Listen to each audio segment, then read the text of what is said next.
Hey guys, welcome back to Sarcastic Remarks alongside Chris to my right and James actually to my left. He's actually here in person with me here today. Welcome to Sarcastic Remarks. We are the official Dallas Stars podcast of THPN. Thank you to our sponsor, DraftKings Sportsbook, for being our sponsor as always. That promo code there is THPN. The next time you are there to get a special little offer from them.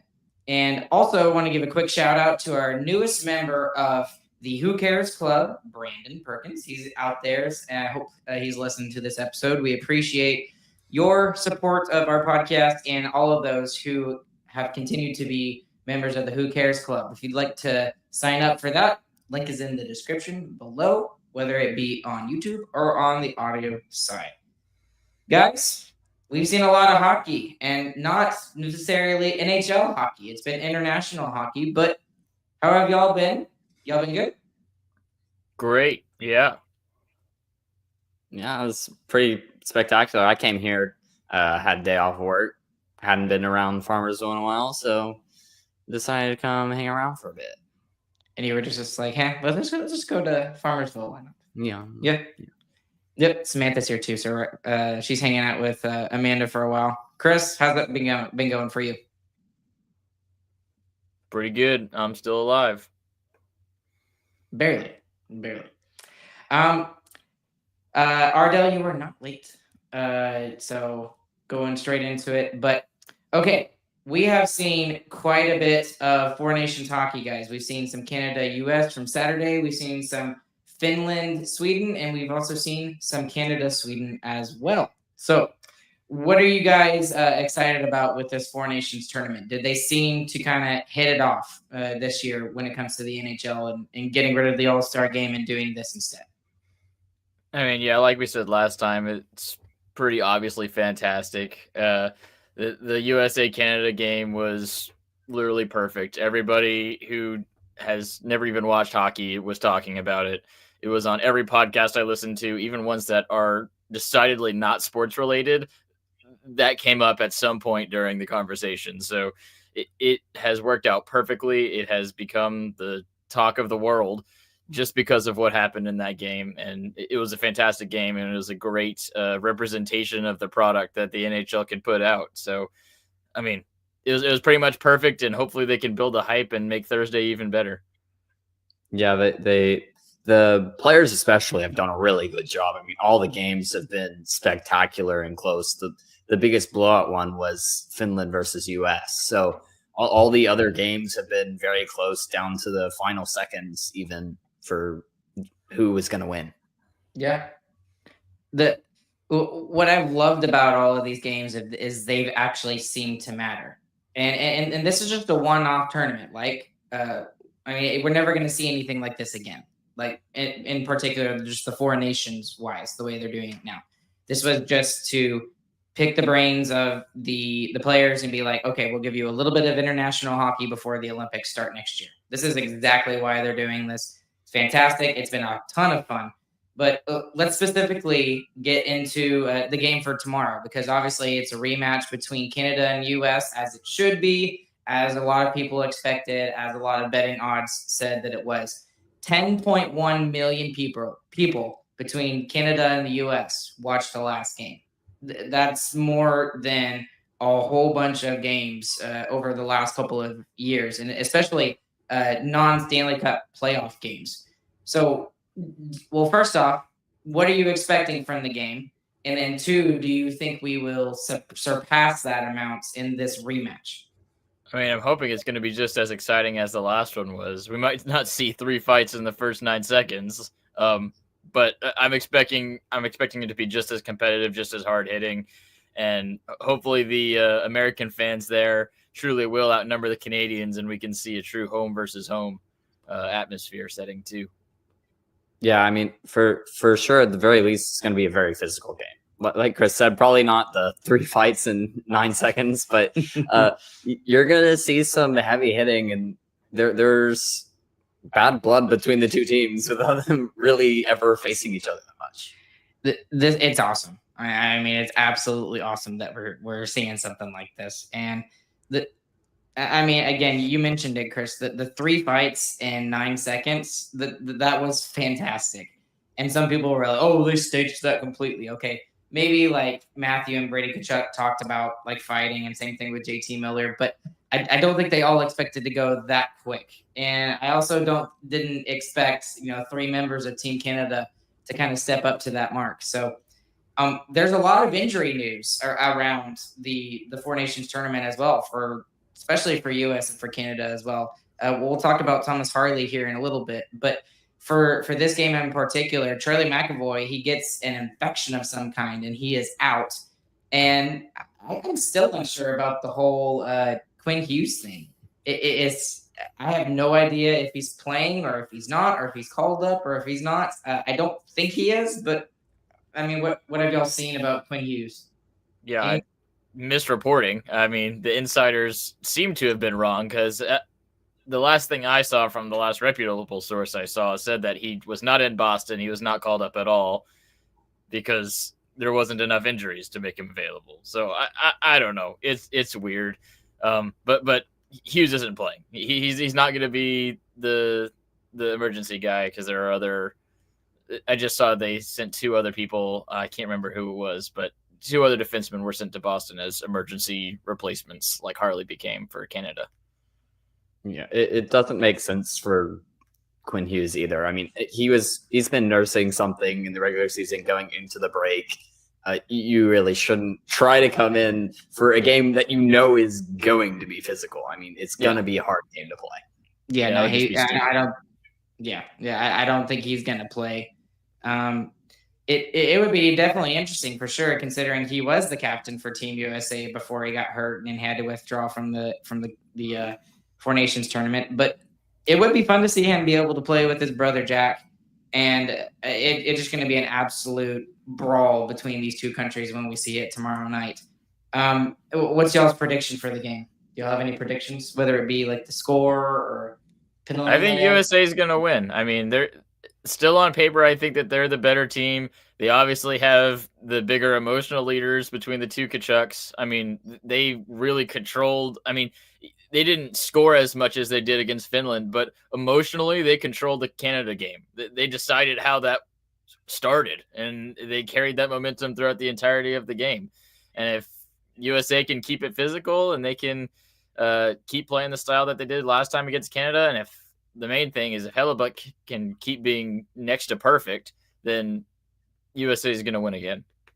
Yeah, and that's kind of a big thing overall is goaltending, especially for Canada. I mean, you've seen Bennington play every single game, and I know a lot of Canadian fans are not very happy about that, but it looks like they're riding or dying on him. And if you're looking at Hellebuck or Bennington, you're taking Hellebuck every single day of the week.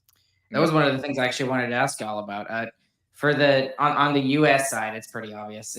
We want Ottinger to get the start. He's not going to. It's going to be Hellebuck for sure. But I mean, for Bennington, he's been, I mean, for lack of a better term, iffy in some of the goals that he's given up, including in the U.S. game. The Gensel goal, that should never go in my own personal opinion. So, do you think they just stick with him just because he's the best option, or do you think they give someone else a chance? I mean, they'd be crazy to put someone else in. Yeah, especially after having him in for all 3 of the other games. You're just going to throw a goaltender in cold. Yep. So we're expecting another Connor versus Jordan matchup in the pipes for this game coming up. Yeah, but to show you the difference between those 2 guys, Jordan has given up 9 goals in 3 games, and Hellebuck gave up 2 goals in 2 games. That's crazy. It is quite startling, the difference between these 2 goalies. And there. By the way, this is something I should mention. I don't know if y'all have heard about this. So y'all know that Logan Thompson is Canadian, correct? Mm-hmm. He's playing out of his mind, lights out for the Washington Capitals, and there were a ton of people that were very surprised that he didn't even make the team. Like they expected him to at least make it, maybe not be the starter, but maybe push for being the starter. Do y'all know the story behind that? Apparently, why don't you tell us? Yes. Because Okay. if we say yes, and then nobody knows the story on the podcast, that would make for a great show, wouldn't it? No, wait. So long story short, Pete DeBoer and also Bruce Cassidy, both were head coaches of Vegas. They both have worked with Logan Thompson in Vegas, and it was very surprising last offseason that Logan Thompson got traded, and everyone was like, "Why would you trade away a guy who has been playing really well for you?" And he's making like $750,000 on his entry level deal. He basically can be a number one goalie for you. And it kind of got answered a little bit when he got snubbed for Team Canada. The report out there is that both Pete DeBoer and Bruce Cassidy both said, absolutely not. He will not be a member of this team. We do not want him here. And, to Team Canada's GM's credit, they didn't take it. So I don't know what the beef is there, if it's something between just those two coaches and the player or something. But considering that it's two coaches who are having issues with him, maybe Logan Thompson has got a little bit of drama connected to him. Either way, it's stupid because he's by far the best Canadian goalie so far this year, and now they're getting cooked. Well, so that now that discussion comes into play. Despite the drama and all the other issues, should he still have been here? Yep. You still should have been there. You should have put him in the broom closet, make him change in there, and then throw him out on the ice, and he doesn't even have to talk to the players. Oh, man. Yeah, it's such a weird thing when you're talking about these best-on-best tournaments. And the best players should be there every time. And sometimes the personalities just clash, and it doesn't end up that way. Well, and it also makes you think of whether... do you think those things have happened in the past before? Surely it's happened before. I honestly can't think of any off the top of my head. But 2016 World Cup of Hockey, USA fielded a team that they thought would be a good defensive and have better teamwork. And the GM for US Hockey thought that he could outcoach the skill of every other team. That team didn't win a game in the World Cup of Hockey. They got blown out. Now, no players from the 2016 USA World Cup of Hockey team are on this current USA hockey team for the Four Nations. So, yes, it's happened before, and it fails almost every time. James, you concur? Yeah, GM trying to go brain blast and not working. Shocker. Yeah, when you have the choice of the best players in the world, probably pick the best players in the world. I think that's a good, safe bet.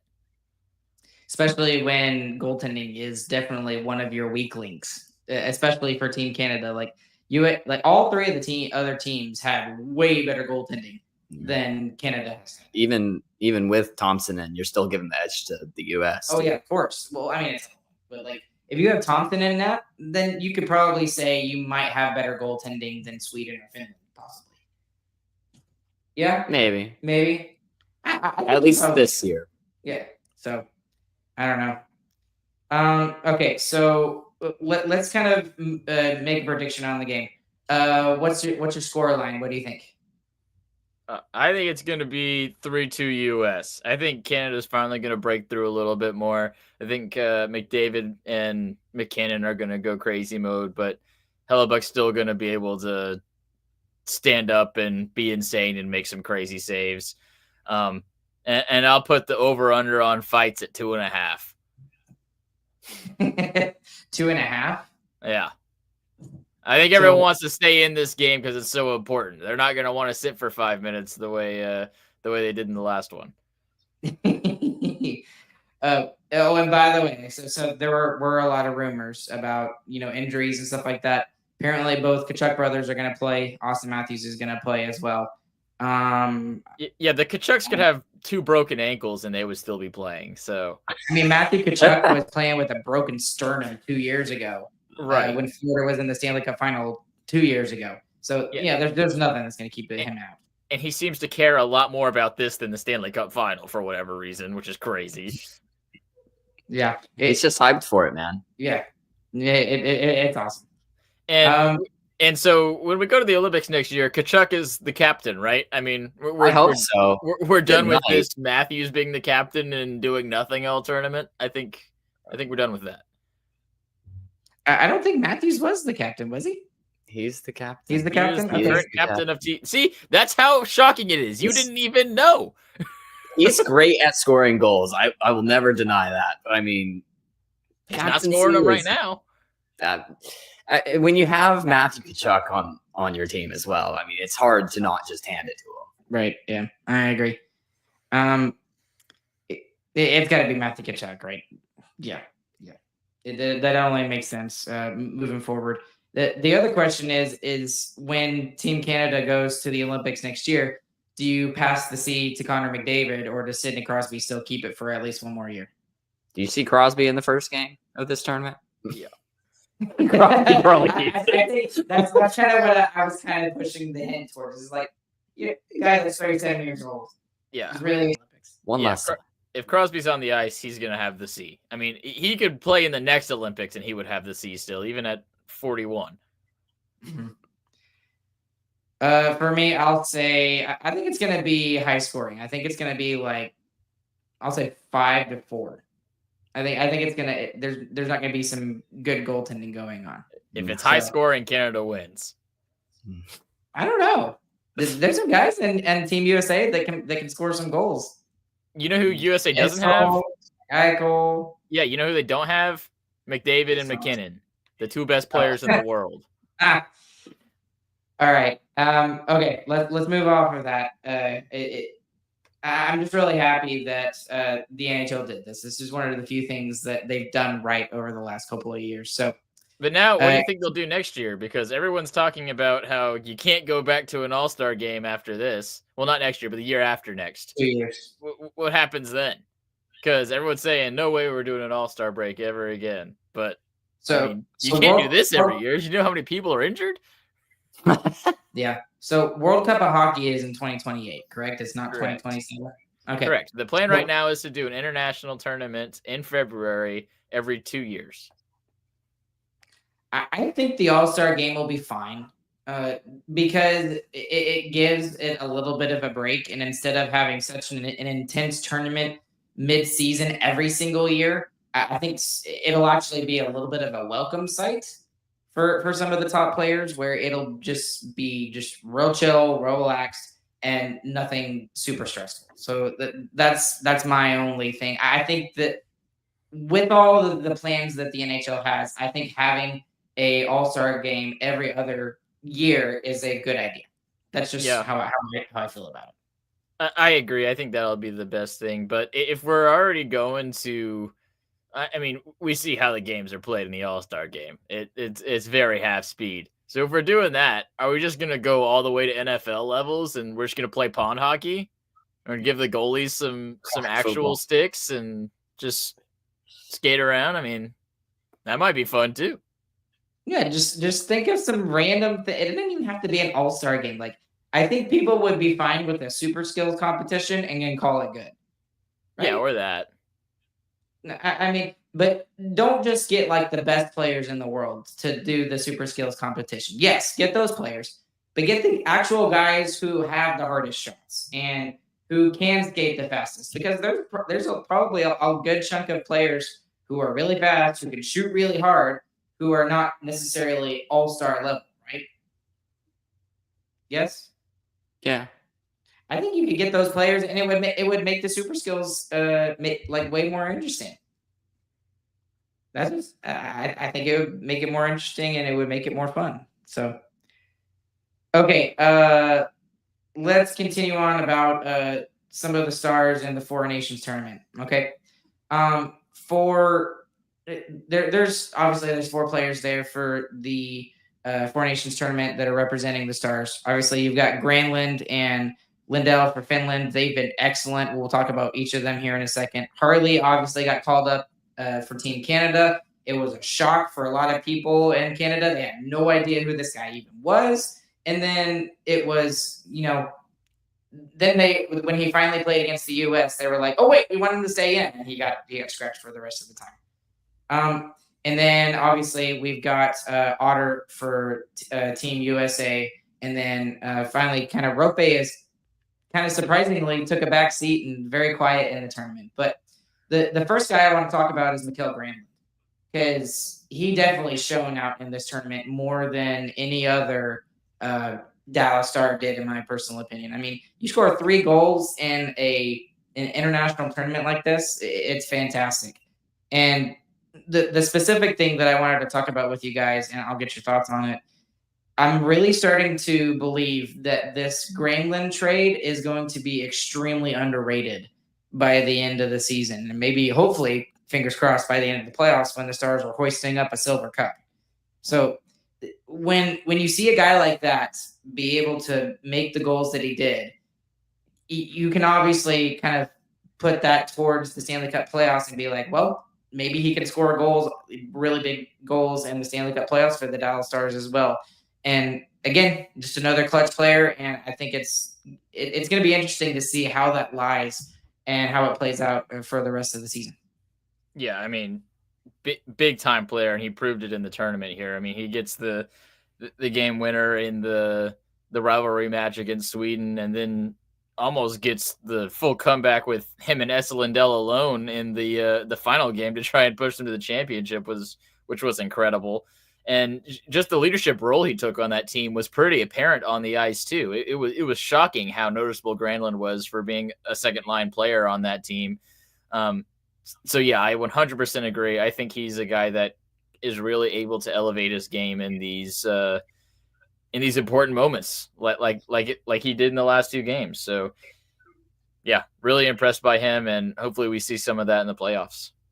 Yeah, this is really someone who we want to see be big in the playoffs, particularly. Regular season is great and everything, but that's not what we need him for. We need players like that for the playoffs. And that's something that, when the Stars went out and got Max Domi, they didn't really get that from Max Domi. No. And that's not a shot at Max Domi. He's just not he's not a clutch player, right? You could say to a certain extent, like Matt Duchene is also a clutch player, right? I mean, he scores the overtime goal against Colorado to put them away.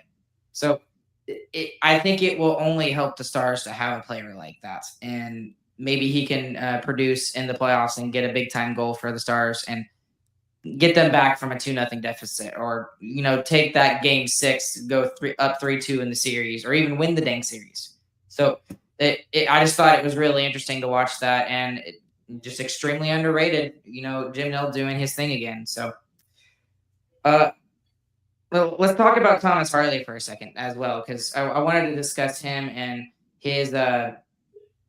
I don't know if you want to call it exciting, just craziness from the last week or so. He gets the call from Team Canada that, hey, don't go anywhere. And he's fixing to be on his way on vacation with Wyatt Johnston. And he has to call Wyatt Johnston and say, hey, sorry, dude, I can't go. And then he gets told, okay, you're flying to Boston, and that's where you're possibly going to play in a game. But we don't exactly know the rules and how this works, if you can even get in the game or not. It has to be very specific. And then they're like, oh, wait, no, you need to be redirected to Montreal because Cale Makar might be too sick to play in the game against the U.S. And then in your first international appearance for your home country, it's against the United States. And there was a tweet that went out. I forgot who it was. But Thomas Harley, when it talks about his first career games in terms of NHL or international, is kind of insane. His first NHL game was in the bubble against, I think it was St. Louis. What was it? I don't remember it. I don't remember. But it was insane. I mean, Rick Bowness just kind of threw him in there and said, hey, try this. Let's see how it goes. And that was his first NHL game, in a playoff game in the bubble, the most unique situation ever that anyone will ever have. And then he also has this situation that happens to him, this experience this week. I mean, kind of weird, kind of cool, exciting, all kind of wrapped up into one. So what did y'all think about his play against the United States? I thought he was really, really, really good. Yeah, he was pretty great. He had 18-17 time on ice. He was really solid, kept up with the speed of the game, didn't look out of place at all. So that's really impressive. And he didn't even get to take morning skate with the team because Makar was on the ice. So he had to stand literally outside the rink, outside the door, and just peek around and look and see what drills they were running to see if he could catch up to whatever system they were doing. Now, it probably helped that DeBoer, who was a coach for Canada and ran the defense, he was probably able to relay what was going on pretty easily. Maybe they were doing similar stuff to what the Stars were doing since he was running D. But he looked great. I think it's good experience for him to see, I mean, one of the most intense games he's going to play all year, probably. And the entire time during that game, as soon as it started, before I was really excited. I was like, I'm super glad Harley's getting into the tournament. Then the game started, and I was like, ooh, I really hope he doesn't get broken, because that was a terrifying hockey game. Yeah, especially in a game like that. Good night. I couldn't even imagine. I did Miro Heiskanen and Thomas Harley. I was just shocked when I first saw the news that he was headed to Boston. Yeah. I just thought that was so cool. And what I'm trying to look up is just a list of names that I had originally tweeted out. But it was a surprise to Canadians that he was, they talked about, there might be a possible call up by somebody because people are sick. And then Shea Theodore went down too. But I mean, there was names thrown out there like, Evan Bouchard in Edmonton, Mackenzie Weegar in Calgary. There's a couple of other names that were mentioned out there too. But I don't think anybody had Thomas Harley on their radar. And to be completely honest, and I'm kind of sad to say this, I didn't really have him on my radar either. And what it made me realize about Thomas Harley in particular is that this guy is a top 10 defenseman in the NHL. I think you could very easily make that argument based off of what he's done this year and how he's done it, and the fact that he passes all of these other guys up. And yes, you could say that they might have been looking for someone that is similar to Makar because they're missing him out of the lineup or whatever. Maybe that's why he gets pushed in that direction. But still, just the fact that, he gets called up above all of these other great Canadian defensemen, that says a lot about his standing in Team Canada and then within the realms of the NHL. I think that's something that needs to be talked about more, is that he really is one of the better defensemen in the NHL. Yeah. I don't know about top 10 in the NHL, but top 10 Canadians, for sure he is. I mean, I think he's a pretty obvious choice to go in there to replace Makar, a guy who can move the puck really well, especially in a game like that where USA was forechecking so hard. They're probably super thankful that he was there. He was able to move the puck super easily. Yeah, I mean, he was spectacular too. I mean, it kind of shows us how much we kind of underrate him a bit because we have Miro Heiskanen in front of him, so he gets overshadowed so much on this team, and it's no his fault, but he is spectacular. He's probably I wouldn't say he's top 10 in the NHL either, but top 20, top 30, definitely, like 100%. It's the reason why I say that is just he just doesn't get enough credit for what he does, and he's very quickly becoming one of those players. I think you could argue for him being a top 10 player when it comes to defensemen in the NHL. I really do think you can do that. Okay, anything else about Harley in particular you would like to discuss? Nope. Okay. I do want to mention Lindell, and one thing in particular that I thought he did really well is just obviously we knew going in he was going to play a ridiculous amount of minutes. I think in the final game he played 27 minutes, right, Chris? I think it was you that said something. Yeah, it was 27, 28. But it's just absolutely bizarre how much that guy can play and still be so stinking effective. And in terms of, I mean, maybe he's underrated offensively. I mean, he's got the only goal on the power play for the Stars, and then out of the 3 goals for Team Finland in their final game for the Four Nations tournament, all of them are Dallas Stars players. It's Granlund who gets 2, and then Lindell who gets the 3rd. So he's just, again, another guy who just doesn't get enough credit for what he does and for how he does it. And he just played ridiculously in the tournament. It's kind of cool to see that if Miro was healthy, there'd be all the top 3 stars defensemen would be in the tournament. Like Yep. it's our defense core is like the top part is super, super strong. Yeah, the top 3 are maybe the best top 3 in the league, but the problem is the bottom 3 are probably some of the worst bottom 3 in the league. So that's how it balances out. But yeah, Lindell was fantastic. He absolutely has the offensive ability. The problem is we have 2 players that are better than him offensively on our blue line already, so we don't need him to do that. Instead, he can just be the best defensive defenseman in the league. The one thing I thought was also really interesting is did y'all realize where he played specifically? He mostly played on the right side. Is that something that we maybe see him do when he comes back? Definitely. I mean, that's not even a question. He's doing that, and he's gonna end up doing that. I mean, they did it to him for. I mean, Finland's coaching staff did. So I don't know why the Stars are. I don't want to say they're hesitant, but I don't know why they haven't tried that more often. They have tried it some this season, but he would again. He played on the right side almost exclusively the entire tournament, and again, it's only 3 games, but he was playing against the best players in the world, and he looked really good doing what he did on the right side as a lefty. So that's someone that I think you should maybe give a look at. Maybe Lindell can play the right side and Miro can play the left side. So I don't know. What do y'all think on that?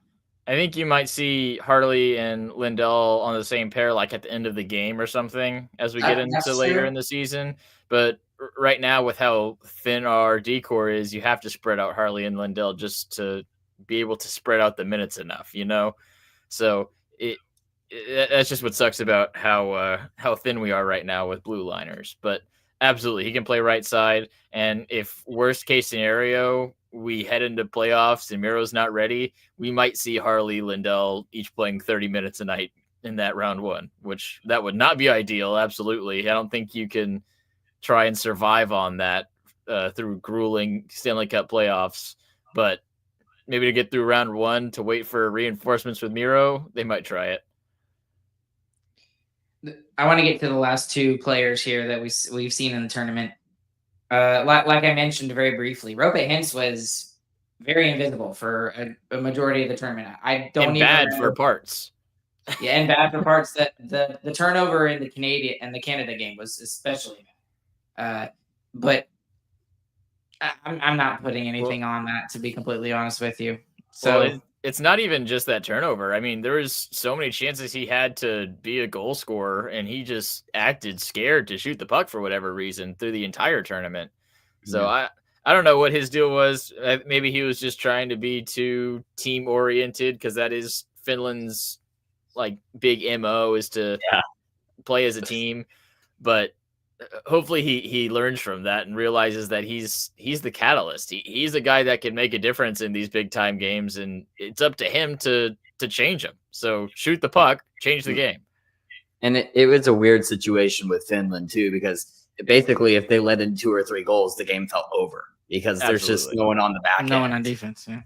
So well, and then again, not to bring up his name, but that shows the direct contrast in how different Granlund played and how different Hintz played.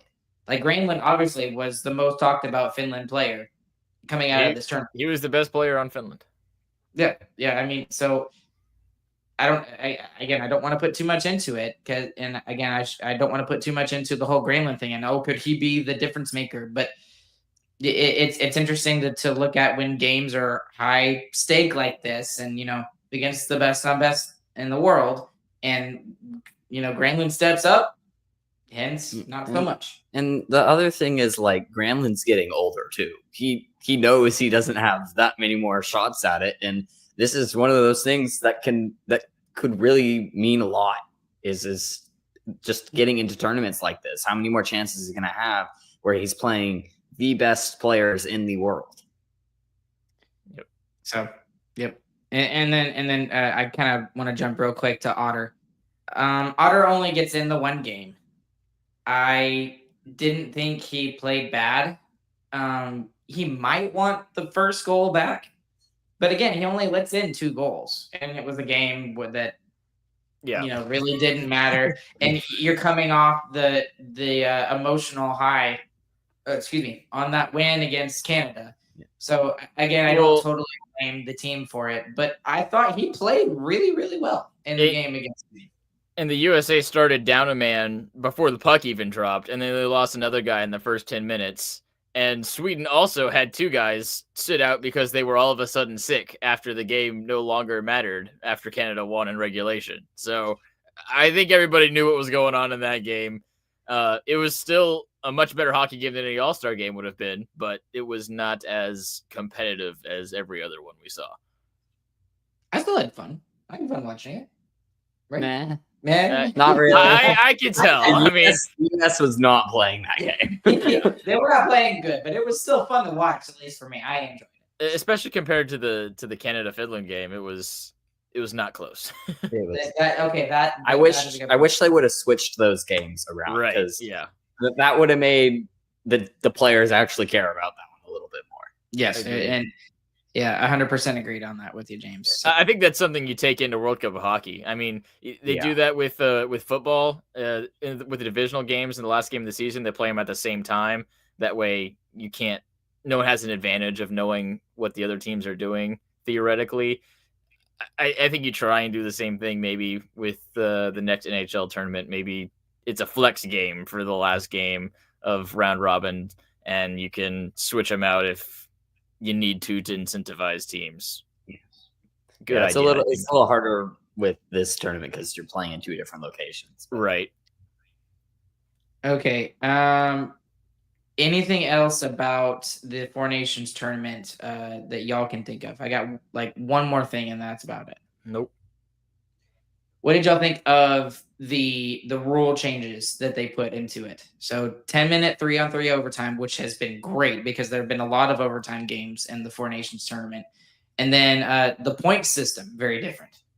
So, it definitely incentivized teams to play harder in the last, 5 minutes of the game if they really needed that extra point to get into the championship game. Obviously, in the final game, the US-Sweden game, it didn't really matter that much. But we saw that in the Canada-Finland game that they were pushing in the last 5 minutes. Do you think this was an opportunity for the NHL to look at it and maybe gauge how the public viewed this stuff, and they'll be later on maybe actually consider it for the NHL? Or do you think they're just doing it just to appease the fans for this one tournament? I mean, it definitely was a little guinea pig test. That's for sure. Yeah, I think it's a really good idea. It's just logical. I mean, I think that's what most other sports leagues that have overtime do, is they split up the points with a 3-2-1 system.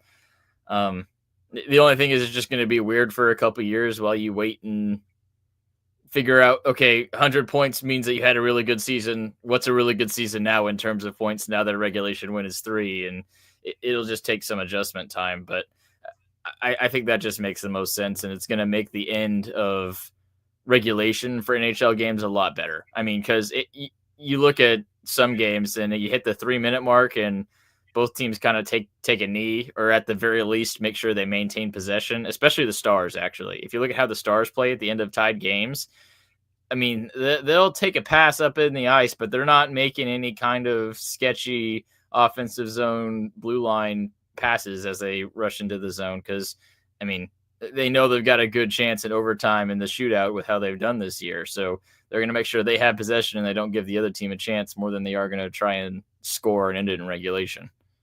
Yeah, and the other thing is it gets rid of fans complaining about the loser point in general. Right. One other thing it might do, actually, is it might be easier for teams that are lower in the standings to climb. Because right now, with the way games are set up, if the 2 opponents in your division that are higher than you are playing each other, I mean, you're in a lose-lose situation. And if they go to overtime, it's worse. And it makes it harder to climb up and catch them. But if it's a 3-2-1 system, there's going to be 3 points given out with every single game. That's not going to change and get higher. So it's not going to keep the rich richer. I don't know how I feel about it. I guess I would have to look at, I think the ECHL has done it I think they did it last year, maybe even this year. They done that 3-2-1 system, and I'm just curious how they view it. If it would, and I'm sure the NHL is looking at that as an option too, and using that as a guinea pig test to whether they can use it in the NHL. It might be interesting to try it for 1 year and just see what it does. I don't know if that's something they're willing to do. It's highly unlikely, but I think it would be interesting to make the games kind of push forward a little bit more. I think it would be fun. The thing that's much more likely is the 10-minute overtime. I mean, especially with the first game with Canada-Sweden and how that one pushed. I think it was the 7th minute of overtime that game ended in. Can you imagine if that overtime happened at 5 minutes and they just blew it and they're like, we're done. We're going to go do shootouts now. Like, that would be such a horrible way to end it. So extending it just 5 more minutes, you can't keep your super high skill guys on the entire 10 minutes. You got to get some different people in. It makes it much more likely that you're going to end it while playing at least some kind of hockey. And it's just a lot better. All right. Anything else on that? No? Okay. Let's move on. We got a couple more things to talk about before we run out of time here. Sam Steele is going to be a member of the Dallas Stars for another 2 years after this season. Signs for 2 years, $4.2 million for the entire contract, so 2.1 per year. Some people at first said, "Oh my goodness, that's really, really high." Not really, considering the cap was going to go up quite a bit. I think this is a good deal both for Steele and for the Dallas Stars. You know, Steele gets a little bit of a pay raise considering what he's done for the Dallas Stars the last couple of years. He's been excellent for them. He's been a great addition. He's almost been like a Ty Dellandrea type player, or like a Evgeny Dodonov type player, where you can just kind of plug him in the lineup kind of wherever, and he seems to do really well, whatever situation he's given. And at some points, he's been the best player on his line. And so I think this is a great depth option for Jim Nill to kind of get taken care of. And he's going to be wearing the Dallas Stars colors for another 2.5 years. Really excited to see this. Yeah, he's a smaller Radek Fox that can actually score and do things with the puck. So that's good. And he's cheaper. It'll be interesting to see how the contract ages once we get to the offseason this year, knowing how much the cap is going to go up. Because I was seeing some weird things from insiders saying that he could have gone on the UFA market for like $3 million, $3.5 million even, which seems crazy to me. I think that's way too high, but we'll see when it comes to the offseason. It's going to be weird. There's going to be some bad contracts being signed in the next couple of years, I think. Well, I mean, anytime general managers have cap space, they're going to spend it unwisely, it seems like. At least half the league. Yeah, someone will do it. Yes. I mean, like we saw Vancouver do it for a while. We've seen some bad contracts from Steve Yzerman in Detroit. I mean, it's just bound to happen. But it's going to be really interesting. The 3.5 mark, I did hear that too, Chris. I thought that was really interesting. I was like, really, that much for a guy that will mostly play in your bottom six? Yeah, he will play in a bottom six role in Dallas. If he was on like a more middle of the road team, I think he might play second line minutes, but again, highly doubtful. So I was just really surprised that that's what they were saying he could get on the open market. I don't think that's true. I mean, those are just reports. So I don't think that'll happen when the offseason comes around, but we don't exactly know what is going to happen. So this could turn out to be just an absolute steal, or it could just be another meh kind of Fox-ish contract, but it's not 3.5. So I'll take it. Steal. Oh my God. Dang it. Yeah. You said it. I don't know what you want from me. Yeah, normally it's Chris is the one that catches that. Dang, James, you're getting a little bit more witty as we go. Normally I do that on purpose, and I didn't even realize it. You did it on accident. All right. We got about I don't know, maybe 5-6 minutes to do this next part. And these rumors they're steep and they keep coming. And I expected them to die, and they're not dying. We are seeing more and more and more about Stars being connected to top players on the trade market. So we've continued to see things about Seth Jones, and I'm like, no, unless he's double retained, wow, it does not make sense to me. We've seen Ristolainen still being connected to the That Dallas one makes Stars more as well. sense. I don't like that one. I would rather if we're gonna go out and spend something, I don't want Ristolainen. I know Seth Jones still has 5 years. Sorry but to get you off your roll, but would you rather have Dumba or Ristolainen? That's the question.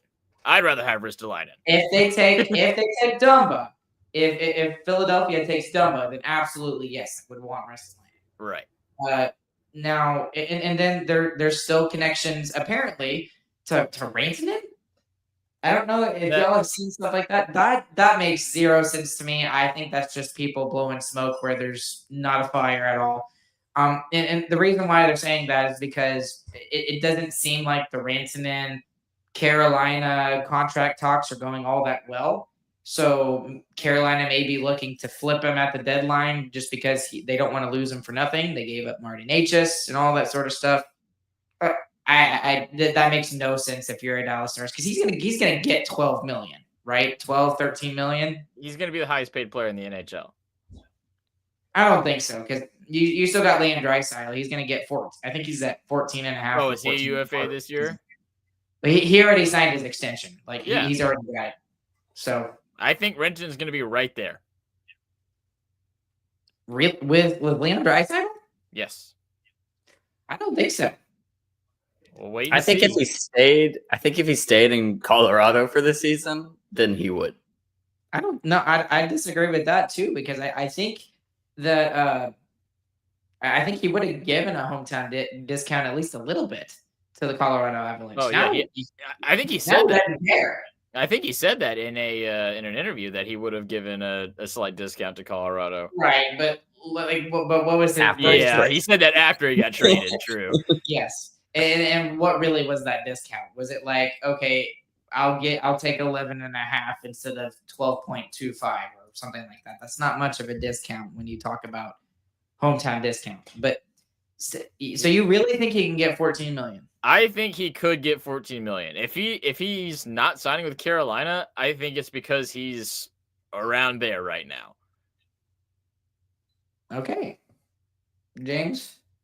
Yeah, I don't know how much he gets paid. I think the fact that he's played bad in Carolina will hurt him quite a bit, and people can point and be like, "See, you're only good because McKinnon's good." But yeah, but his regular season performance doesn't matter at all. Whatever he does in the playoffs is the only thing people are going to remember. And that's the only thing that a lot of teams are going to care about.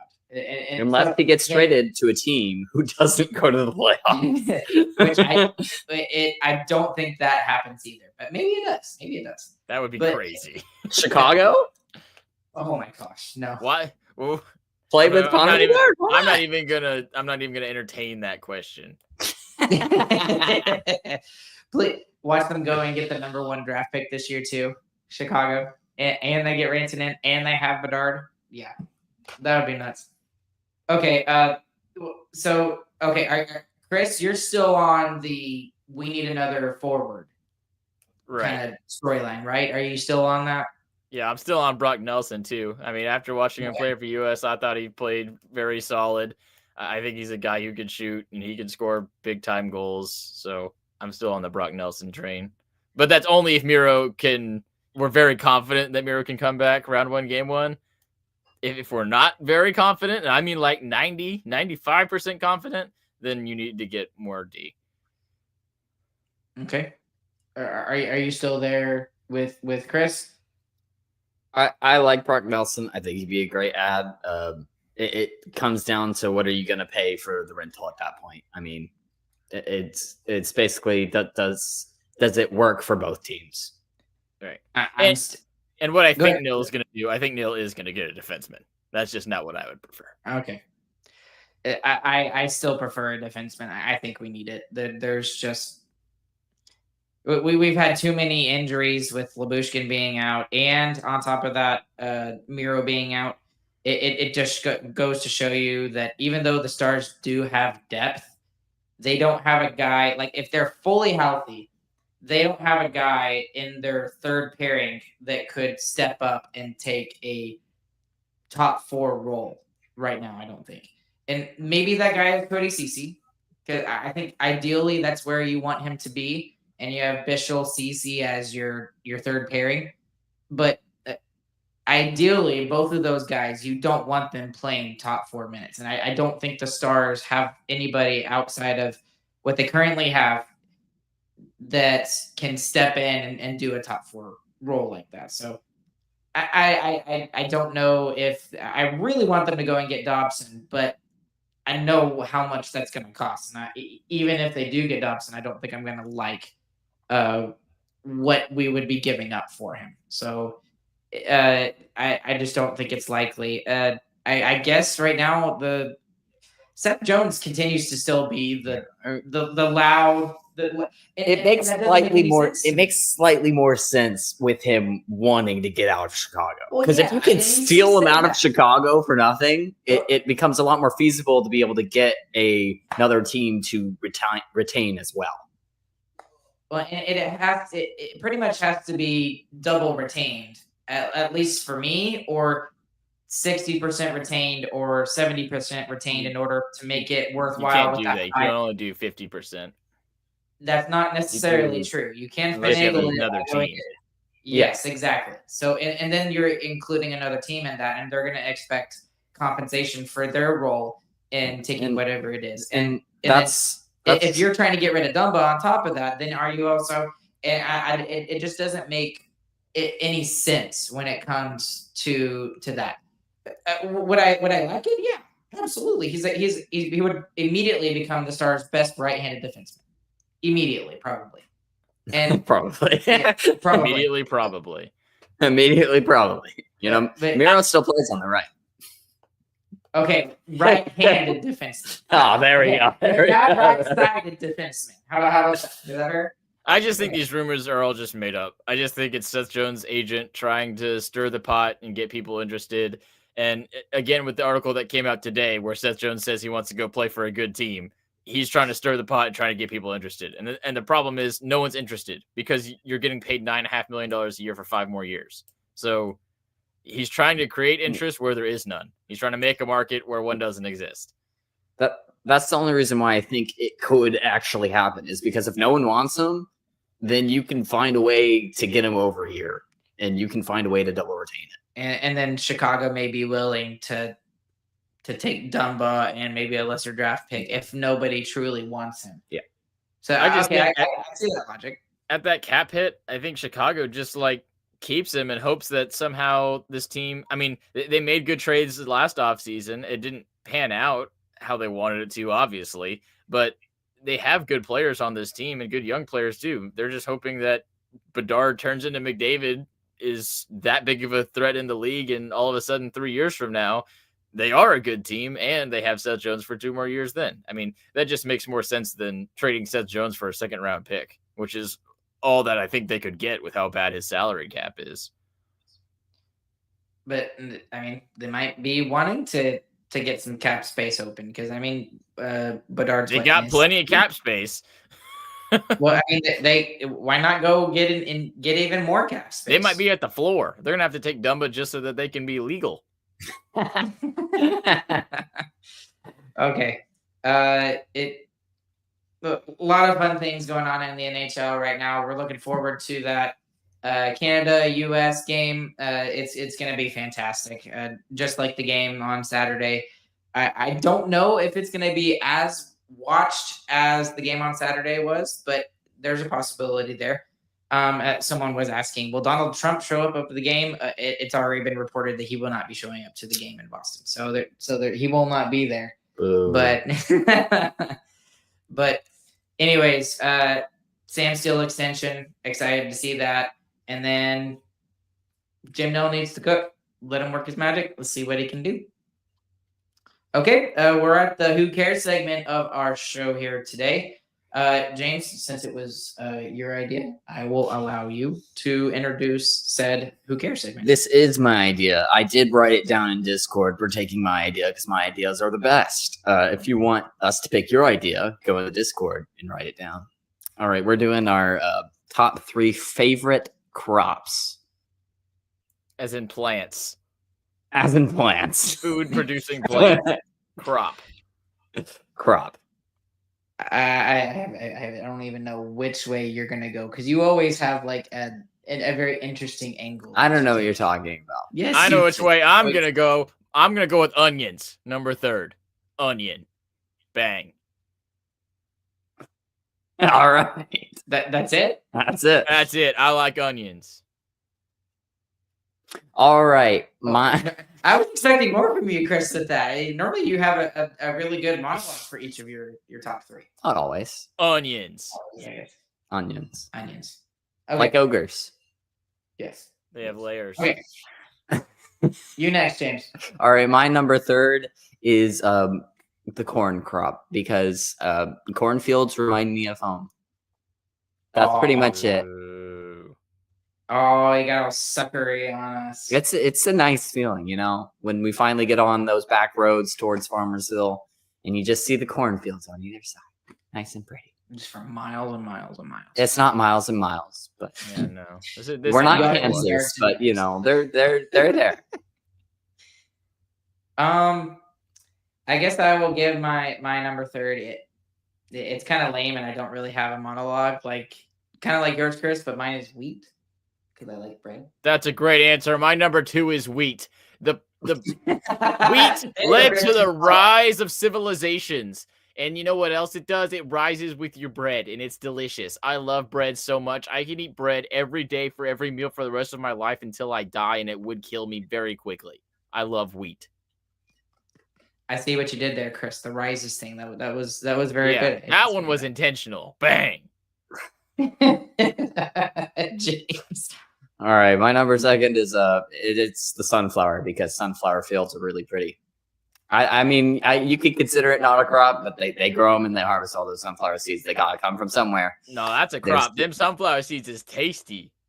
Those are great, and they're beautiful fields. I mean, have you ever seen a sunflower field? I can stare at those macros on sunflowers, the healthy fats. That's some good stuff. Have you ever tried the flavored sunflower seeds? Not just no, I've never had. Yes, I've had the flavored sunflower seeds. Have you had the Tapatio ones? Oh my goodness, those are crazy. I'm not a big fan of them. I like the OGs, and that's about it. That's because you're crazy. Taco Bell has a taco flavored sunflower seed. Goes crazy. They got, oh my goodness, they have these cinnamon churro ones. Those go crazy. We gotta do sunflower seed flavors. Somebody write that down. Write that down. Yeah, don't ruin it. Don't ruin it. I didn't even know they had all of these. They have a lot. Tapatio? They have a. You gotta lot. go to Buc-ee's, dude. They got all the sunflower seeds. There's probably more sunflower seeds than chip flavors. Really? No, but there is a lot. Yeah, Chris, no, but there's a lot. I was literally at Buc-ee's twice in the last week, and I you maybe looked I at would- that. Yeah, actually, the sunflower seeds are actually in the healthy snack section, so you would never be over there. Oh, you're so funny. Ha. I'm Roasted, laughing. just like sunflower seeds. Good segue. Number 2. Number 2 for me. I'm also going to give it to the onion. That was my number 2, actually. But the best kind of onion is deep fried onion rings. Shocker. You're just proving his point. I know. I almost didn't say it because I was just like, well, crap. Oh, well. Chris, number 1. Potatoes. Boil them, mash them, stick them in a stew. They're delicious. I love potatoes. That's a good number 1. All right, my number 1 is rice because rice fields are also very beautiful. And you know what led to more rise of the civilizations? It's rice. Maybe the Eastern civilizations. I was about to say, yeah. These They came Western ones before are us. built on bread. That's why Yeah, I we're was so about to say fit. wheat and sugar. Wheat and sugar. Well, sugar from the U.S. Wheat everywhere else is just wheat. Yeah, that's true. That's true. For me, my number 1 is going to be corn. I know that's kind of lame out of all the stuff, Corn. but it's the one I eat the most out of any kind of crop. And You eat more really corn can't- than bread. That is wrong. Well, Guarantee you that's Corn. wrong. okay. I don't eat wheat per se. I eat bread, but I eat corn. Guess what's in bread? He can just let me have my moment. Cooked like bread. Anyway, I enjoy corn on the cob. It's my favorite. It's why I'm trying to save you. This is so boring. why it is my number one. There we go. Okay. Anything else, guys, before we wrap it up here this evening? Now let's talk more about corn. Corncast. That's the next one. That we're new show. No, in no, the no. We're not Sarcastic going to Remarks that. studio. We're not You going to want to that. talk about corn? No, I don't. Well, why not, James? No reason. We better log off of this. I before we get rescind my ourselves in trouble here. third. I rescind my third. It's no longer that. Anyways, guys, thank y'all so much for following along with us live here today. We're not making Chris rage anymore. We should make him talk more about mint chocolate. Mint chocolate is amazing and it's delicious, especially Thin Mints. Oh my goodness, they're so good. Thank you guys so much for following along live with us here tonight. He's gone. Thank you guys for following along with us live if you have been. There's even more who are listening afterwards. Thank you all so much as well. If you would like to be a member of the Who Cares Club, please consider going and joining that in the link in the description below. Thank you to our sponsor, DraftKings Sportsbook. That code is THPN. SarcasticRemarksShop.com is the merch store. Chris, I know you can hear me even though you're not on screen. There is actually, believe it or not, a shower curtain that is on there specifically for you. You can buy a Sarcastic Remarks shower curtain. Yes, and I don't expect anybody to buy it, by the way. I only put it on there because I know Chris would love it. It's expensive. So it is very expensive. But anyways, what else? Social media, @SarcasticR anywhere and everywhere. SarcasticRemarks.com. The Discord. The Discord. Join the Discord. Again, link is down in the description below. And that's it. Alongside Chris, alongside James, my name is Ryan. We'll catch you guys on the flip side. Hope you guys have a good, fantastic morning, afternoon, evening, whenever you guys are listening. Chris, you just want to give us a GG boys just because? I hate Thin Mints.